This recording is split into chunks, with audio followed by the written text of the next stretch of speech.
Hey everybody, welcome back to Matthew Kelly Pottery on YouTube. Today is a great day for a kiln side chat because the kiln is full, the door is up, but the fire hasn't been started. That's going to be happening very soon. But I know last time I fired, or the first time I fired my wood kiln, I was so stressed and I had pretty much, I felt like no time at all to even think about making a video or talking about the process. This time I finished really loading the kiln more than a day ahead of schedule, so that's a huge victory in my book, no matter how you slice it. I'm thrilled about that.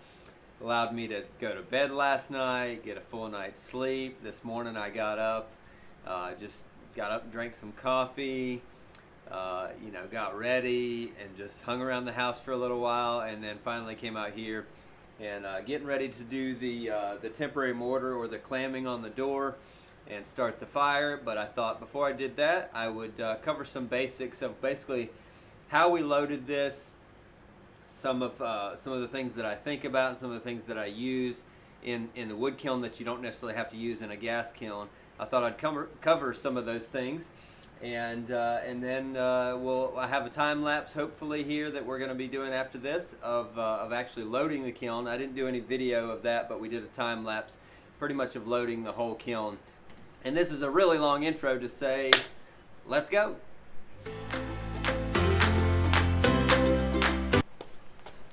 I did that in one take. One take. The whole intro. No ifs, ands, buts. One take. Got it done.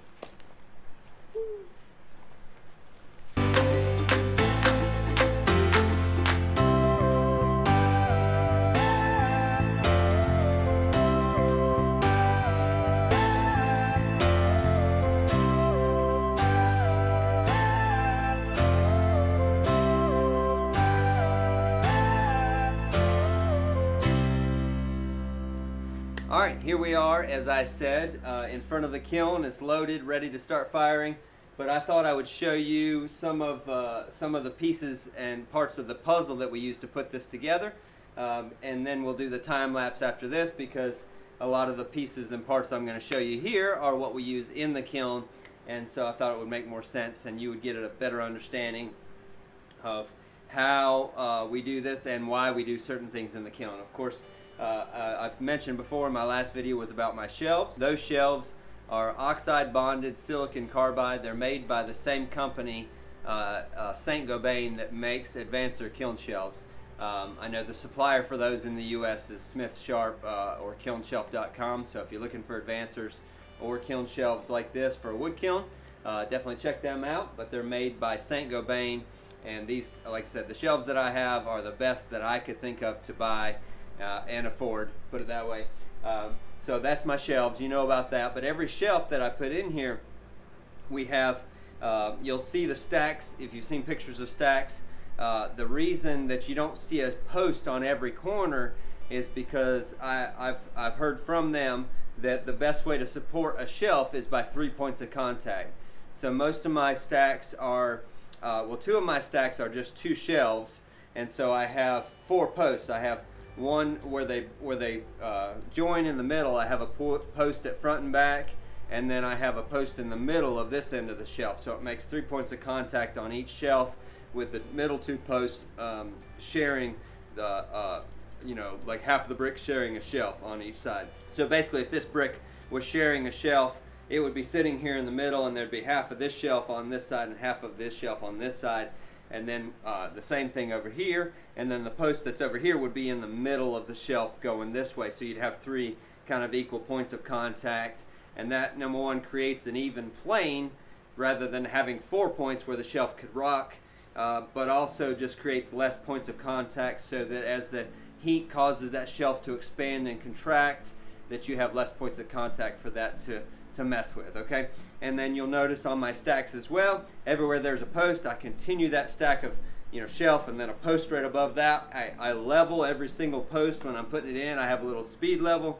I level it this way, I level it this way, sitting on the wads of clay, so that my shelf, like I said, even though these posts are in line, I want these to be level as well, so that I got that weight distribution going straight down that line of posts. I noticed my second stack when we finished, I have one post up on top that's leaning out a little bit, and it bothered me seeing it, but I didn't see it until we started the next stack, and I'm like, well, there's no fixing it now unless I tear down all of this, all the pots off of that stack, take it down, you know. So I was like, it's going to be fine. It's on the top. It's only one of the 3 shelves, and it's not leaning that bad, but some of you probably saw it in the picture. And those of you who are really, you know, particular about those things probably noticed that. I would have noticed it if I was standing back looking at it, but working on it up close, sometimes you lose perspective on some of those things. Okay, my wadding that we use to put on the bottom of every pot, we also put it on between the floor and the posts, and then between the top of the post and the next shelf, and then on the top of the shelf below the next post. It's basically every joint that there is in the kiln between a shelf and the post, or the post and the floor, and also under every pot. So basically, if I had this pot getting ready to go in the kiln, this is bisque fired. I got a bag here of my wads. These wads, this recipe I got from Ben Owen here in Seagrove, and it really was a great recipe. I've used different recipes for this wadding before. The first one I ever used was 60% alumina hydrate and 40% EPK, which is a Kiln. That is really easy to work with as far as rolling the wads and applying them to the pot, but I've realized over time that one is a lot harder to come off the bottom of the pot or off the post when they come out of the kiln. And I got this recipe from Ben, and the first time I fired, I used a bunch of it. I didn't use it exclusively, but I used a bunch of it, and the wads were just falling off the pots and off the shelves, and it was just really a joy to work with. This wadding is in parts, so it's 5 parts sand, 4 parts alumina hydrate, a part and a half of EPK, and a part and a half of fire clay, which I used Hawthorne Bond. So that's what this recipe is, and then you just mix it with water, but you don't want to add too much because you want to make it kind of like a clay consistency. You don't want it too dry because then it crumbles, but you also don't want it too wet because then it's just sloppy to work with. But what I would do is normally have a bucket of water that I kind of I don't have a bucket of water. I have a bucket with a sponge in the bottom, a damp sponge, and I dip these in on that sponge. Let me grab that and I'll be right back. So I have a bucket like this, exactly this bucket, with a sponge in the bottom. You can see some of the wads that got dry that I've just laid around the side of it there. But that's a damp sponge, or it was damp. It's not really damp anymore. But normally I would have the damp sponge in the bottom, and then I just take the wads and I kind of push down on that sponge to get them damp, and then you can actually stick them to the bottom of the pot just like that, because there's a little bit of moisture left in this sponge. They will dry out very quickly like this, but then you take that pot and you set it on the shelf in the kiln, and I can squish those wads down like this, pushing down on the pot, and then by having 3 points of contact, or 5 or 6, whatever, as long as you have at least 3 points of contact, set that pot down and kind of squish those wads, get it as level as you can. Then that's going to sit there during that whole firing, and then you can see they dry very quickly, and that one already popped off just from sitting there. But those will keep the pot elevated off the shelf so that when the wood ashes and the salt go throughout the whole kiln, that it doesn't fuse this pot to the shelf, which would happen if you didn't have it elevated above the shelf. So we elevate every single pot in the whole kiln off the shelf, and the reason that I do it between the posts and the shelves is so that the shelves don't fuse to the post, and so on and so forth. And then when the pots come out of the kiln, you'll notice that those wads will leave a marking on the bottom, but most of them will just fall right off the bottom of the pot. Some of them will have to grind off, but even this recipe here, when we're done firing, those wads will just they'll grind off very easily off the bottom, just pretty much turn to a powder, and it works out really well. So that's the wadding that we use on all the pots and all the posts in the kiln. All right, now the clamming, or the temporary mortar that we'll put on the door, is very similar to the mortar that I used in the bricks. That's a mixture of fire clay and sand. The clamming that we put on the door and then over the side hole coverings once we're done firing, that's a little bit different. The mortar for the joints was like 7 parts Hawthorne Bond, which was a fire clay, and then 3 parts sand. The temporary mortar is more like 6 parts of the fire clay and 4 parts sand. But then also I got some local dirt, I swept up some dirt from underneath my shed and added that to it to help bind it all together. So that was more kind of a loose recipe. But you can see once it's on the door and once we start firing, it covers, but it also cracks some as well, and there's really no way to get it exactly perfect. But if what I've learned, my friend Joseph Sand does is he has a mixture, like I said, of fire clay and sand, and then he's got a lot of the red North Carolina dirt around his place, which really does help bond that together really well. He uses that, and he's very good. He's excellent at doing a clamming on the door and it staying, and he'll come back later and patch some of the spots around the top. I tried that my first firing, and I think I actually made it worse. So this time I'm probably just going to try to do one layer and just leave it. The good thing is at the end of the firing last time, when we got ready to take down the door, we scraped all that off, and then we were able to sweep all that up, put it into a bucket, and now I'm going to sieve all that, just through like a window screen, and get out all any big chunks that don't break down. Maybe there's some rocks in there or whatever. And then I'm just going to be able to reconstitute that with water and use it on the door again. So that's the clamming or the temporary mortar on the door. The only other thing I guess I'll show you is my temperature probes that I use in the kiln.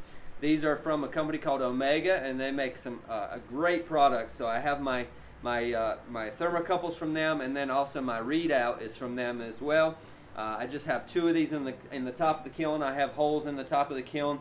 And then these are ceramic sheaths that I put down in the kiln. So these go down. I wrap some fiber around this part just below the clamp there. The clamp allows it to not fall through the hole, which I learned that the hard way. I dropped one. It fell all the way through when I was testing it out the first time before I ever loaded my kiln. I was like, let me see how these work, and I slid it down. It fell out of my hand, and then I got in touch with my buddy Joseph. I'm like, how do you keep these from falling through into the kiln? He's like, well, I just put a C-clamp around the top. And I was like, oh man, you just learn it the hard way sometimes, and that's okay. But anyway, so I have that clamp around the top. I put a little bit of kale wool around there as well, just to give it some heat protection. And then once that's in the hole, then I slide this down into the sheath, just like that, and then connect this up to the wires that come up here to my readout. And that gives me an accurate reading. I do basically one in the back of the kiln, and then one in front of the front stack, and that gives me a good reading front and back of the kiln during the firing. And then of course I have the cones in the kiln as well that give me more of the accurate material temperature in the kiln. So that's very important to have, especially when you're firing to this high of a temperature, because your air temperature doesn't always match your material temperature, in the sense that if you hold at a certain air temperature for a certain length of time, you're kind of continuing to build up that material temperature inside of all the bricks and shelves and all the pots inside. So the cones give you that true accurate material temperature, and to know when you're done firing, when you need to put the salt in, and all those kind of things. So anyway, that's pretty much all the pieces to the puzzle of how we put this together. We're going to skip to the time lapse here so you can see us loading this whole thing. And then I hope you guys enjoy that, and I'll be back after that to wrap it up and say goodbye. So.